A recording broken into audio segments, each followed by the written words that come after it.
नमस्कार। The deep dive में आपका स्वागत है। नमस्कार। आज हम एक ऐसी किताब के आइडियाज को मतलब गहराई से समझने वाले हैं जो शायद कई लोगों की अलमारियों में है, जेम्स क्लियर की एटॉमिक हैबिट्स। लेकिन हम सिर्फ इसकी समरी नहीं देंगे, हमारा मिशन कुछ और है। बिल्कुल। हम ये समझने की कोशिश करेंगे कि नए साल पर लिए गए ज्यादातर संकल्प वो फरवरी तक दम क्यों तोड़ देते हैं। हाँ, ये एक बहुत ही आम प्रॉब्लम है। और ये किताब उस पैटर्न को तोड़ने के लिए क्या अलग बताती है। बिल्कुल। और इसका जवाब सिर्फ ये नहीं है कि ज्यादा अनुशासन रखो, जो हम हमेशा से सुनते आए हैं। हाँ, वो तो सब कहते हैं। इस किताब का जो सबसे क्रांतिकारी आइडिया है वो ये है कि असली बदलाव आदतों से नहीं बल्कि अपनी पहचान बदलने से आता है। पहचान बदलने से? ये सुनने में थोड़ा भारी लगता है। हाँ, लगता है, लेकिन असल में उतना ही प्रैक्टिकल है। 100 समय बताता है कि समस्या हमारी आदतों में नहीं, हमारे सिस्टम में है।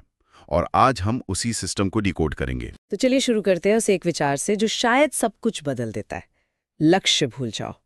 ये सुनने में ही मतलब अजीब लगता है। हाँ, थोड़ा अटपटा है। हम सबको तो ये सिखाया गया है कि बड़े लक्ष्य बनाओ, है ना? लेकिन क्लियर का तर्क है कि विजेता और हारने वाले दोनों के लक्ष्य एक जैसे ही होते हैं। एग्जैक्टली। हर कोई मैराथन जीतना चाहता है, हर कोई एक सफल बिजनेस खड़ा करना चाहता है। तो फिर फर्क कहाँ से आता है? फर्क आता है सिस्टम से, और यहीं पर पहचान का जो कॉन्सेप्ट है वो तस्वीर में आता है। अच्छा। सोर्स के मुताबिक बदलाव के 3 लेवल होते हैं। सबसे बाहरी लेवल है परिणाम बदलना, जैसे वजन कम करना। बीच का लेवल है प्रक्रिया बदलना, जैसे जिम जाना। और सबसे गहरा, सबसे अंदरूनी लेवल है पहचान बदलना। और ज्यादातर लोग बाहर से अंदर की तरफ जाने की कोशिश करते हैं। हाँ, वो सोचते हैं मुझे 20 किलो वजन कम करना है, इसलिए मैं जिम जाऊंगी। लेकिन ये लंबे समय तक चलता नहीं है। एग्जैक्टली। किताब का तर्क है कि हमें अंदर से बाहर की तरफ आना चाहिए। अंदर से बाहर? हाँ, पहले ये तय करो कि आप बनना क्या चाहते हो। लक्ष्य ये नहीं कि मुझे एक किताब लिखनी है, बल्कि पहचान ये है कि मैं एक लेखक हूं। अच्छा। लक्ष्य ये नहीं कि मुझे रोज दौड़ना है, बल्कि पहचान ये है कि मैं एक धावक हूं। ओके। जब आप अपनी पहचान को बदल लेते हैं तो आप उन आदतों को अपनाते हैं जो उस पहचान से मेल खाती हैं। आप खुद को जिम जाने के लिए मजबूर नहीं करते, बल्कि आप वो करते हैं जो एक स्वस्थ इंसान करता है। ये एक जबरदस्त मानसिक बदलाव है। ये बात तो समझ आती है, लेकिन इसे असल जिंदगी में कैसे उतारा जाए? मतलब रोजमर्रा की जिंदगी में ऐसा क्या करें कि दिमाग उस नई पहचान को सच मानने लगे? सिर्फ सोचने से तो नहीं होगा ना? नहीं, बिल्कुल नहीं। शायद यहीं पर वो मशहूर 4 नियम काम आते हैं। हाँ, यहीं पर प्रैक्टिकल हिस्सा शुरू होता है। क्लियर ने आदतों के बनने की प्रक्रिया को एक 4 स्टेप के लूप में तोड़ा है। क्यों, क्रेविंग, रिस्पॉन्स और रिवॉर्ड। इशारा, इच्छा, प्रतिक्रिया और इनाम। हाँ, ये एक तरह से हमारे दिमाग का ऑटोमेटिक ऑपरेटिंग सिस्टम है।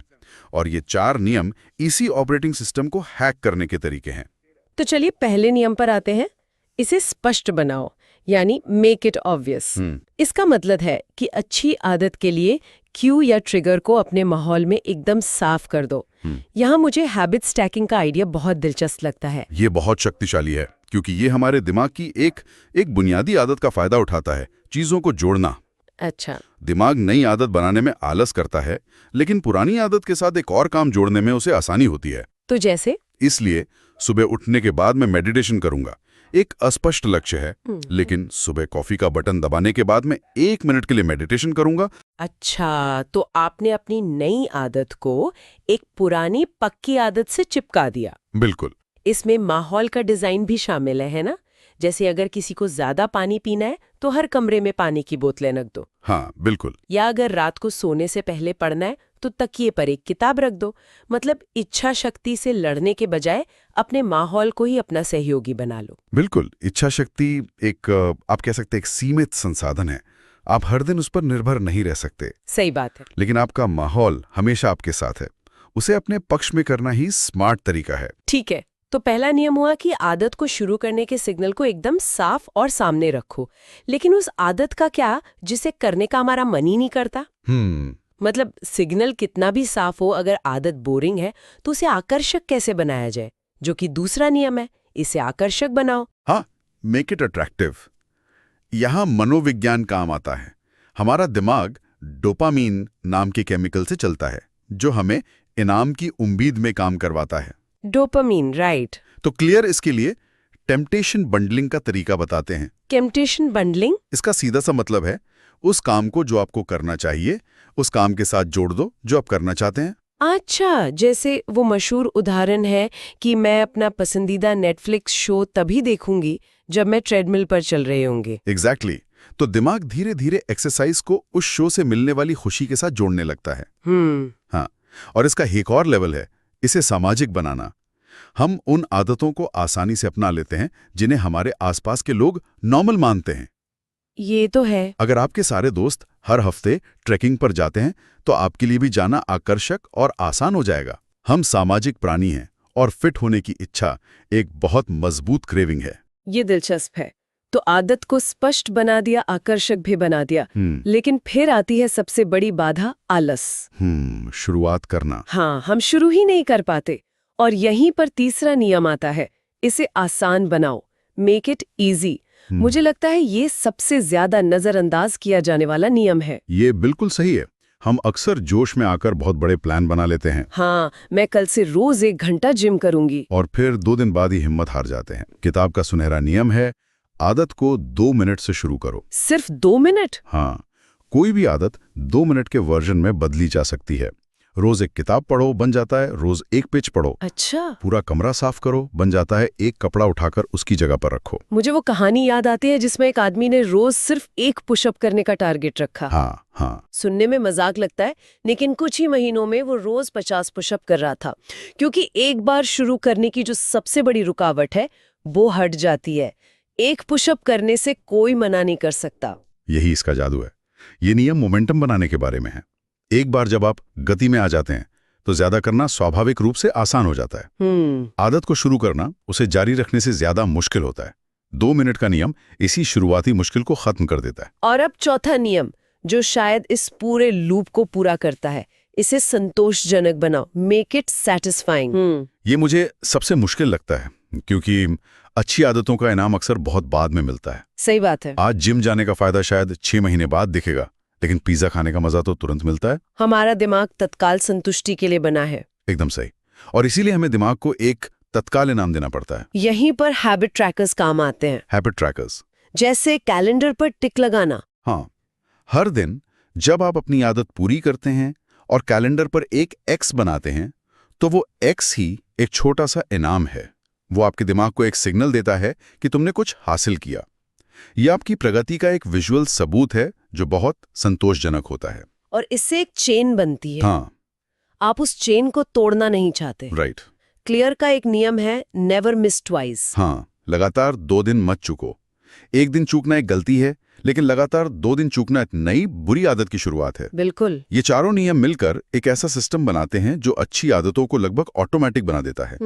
आप उन्हें स्पष्ट, आकर्षक, आसान और संतोषजनक बनाकर अपने दिमाग की वायरिंग का ही फायदा उठाते हैं, उसके खिलाफ नहीं लड़ते। तो ये तो हुई अच्छी आदतें बनाने की बात, लेकिन बुरी आदतों का क्या?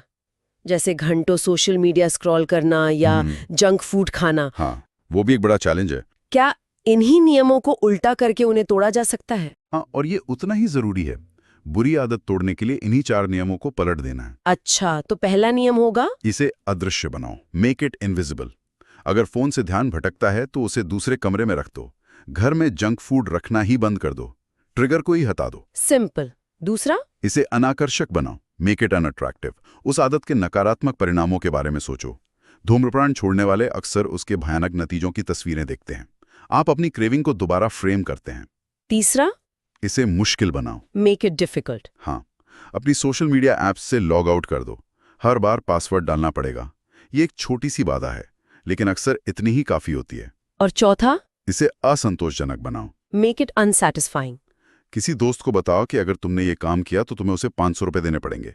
दर्द या शर्म एक शक्तिशाली असंतोष पैदा करती है। 1 मिनट, इसे अनाकर्षक बनाओ, ये थोड़ा मुश्किल लगता है। कैसे? अगर किसी को सोशल मीडिया चलाना आकर्षक लगता है, तो वो उसे अनाकर्षक कैसे बना सकता है? ये तो अपनी भावनाओं के खिलाफ जाने जैसा हुआ। ये बहुत अच्छा सवाल है। इसका मतलब अपनी भावनाओं को जबरन बदलना नहीं है, बल्कि अपने नजरिए को बदलना है। नजरिए को बदलना? हाँ, आप खुद को याद दिला सकते हैं कि सोशल मीडिया स्क्रॉल करने से मुझे अभी तो मजा आ रहा है, लेकिन बाद में मुझे बेचैनी और पछतावा महसूस होगा। अच्छा। धीरे धीरे आपका दिमाग उस एक्टिविटी को खुशी के बजाय चिंता से जोड़ने लगता है। ये माइंडसेट का एक सचेत बदलाव है। इन सब बातों से एक बात साफ होती है कि सफलता दरअसल रोज के छोटे-छोटे सही चुनावों का नतीजा है। लेकिन अक्सर लोग मेहनत भी करते हैं या सिस्टम भी बनाते हैं, पर जब हफ्तों या महीनों तक कोई नतीजा नहीं दिखता तो निराश हो जाते हैं। हाँ, और क्लियर के मुताबिक यही वो पॉइंट है जहां ज्यादातर लोग हार मान लेते हैं। वो इसे निराशा की घाटी या प्लेटो ऑफ लेटेंट पोटेंशियल कहते हैं। प्लेटो ऑफ लेटेंट पोटेंशियल। इसका मतलब है कि प्रगति कभी भी एक सीधी रेखा में नहीं होती। शुरुआत में आप बहुत मेहनत करते हैं, लेकिन नतीजे सपाट रहते हैं। ऐसा लगता है कुछ नहीं हो रहा। ये सुनकर तो काफी राहत मिलती है, क्योंकि अक्सर ऐसा ही लगता है कि सारी मेहनत बेकार जा रही है।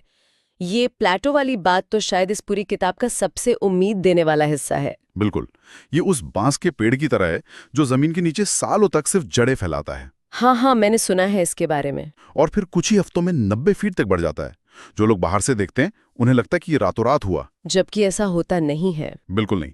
वो सालों की मेहनत का नतीजा होता है जो सतह के नीचे जमा हो रही थी। आदतें भी ऐसे ही काम करती हैं। हर बार जब आप एक छोटी सी सही आदत दोहराते हैं, आप अपनी पहचान में एक वोट डाल रहे होते हैं। अपनी पहचान के लिए एक वोट, ये बहुत पावरफुल विचार है। हाँ, और जब ये वोट काफी जमा हो जाते हैं तो एक दिन अचानक आपको बड़ा बदलाव दिखाई देता है।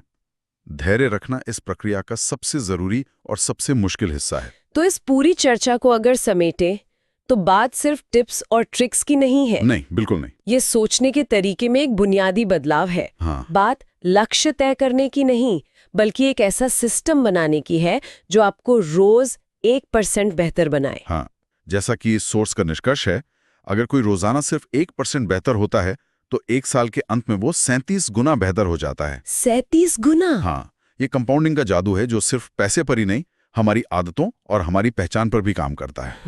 और एक दिलचस्प बात यह भी है कि ये बुरी आदतों पर शायद ज्यादा तेजी से काम करता है। एक सिगरेट से कुछ नहीं होता, लेकिन 10 साल बाद की तस्वीर बिल्कुल अलग होती है। सही बात है। सोर्स हमें ये सोचने पर मजबूर करता है कि हम अनजाने में किन नेगेटिव एसेट्स को कंपाउंड कर रहे हैं। ये सब सुनने के बाद एक सवाल सोचने पर मजबूर करता है। बताइए। सोर्स हमें अपनी पहचान पर ध्यान केंद्रित करने के लिए कहता है, मैं एक स्वस्थ इंसान हूं, मैं एक लेखक हूं। हाँ। तो क्या सबसे जरूरी आदत व्यायाम करना या पढ़ना नहीं, बल्कि हर दिन खुद से ये पूछने की आदत है कि आज मैंने जो कुछ भी किया, क्या वो उस इंसान की पहचान के लिए एक वोट था जो मैं बनना चाहती हूँ?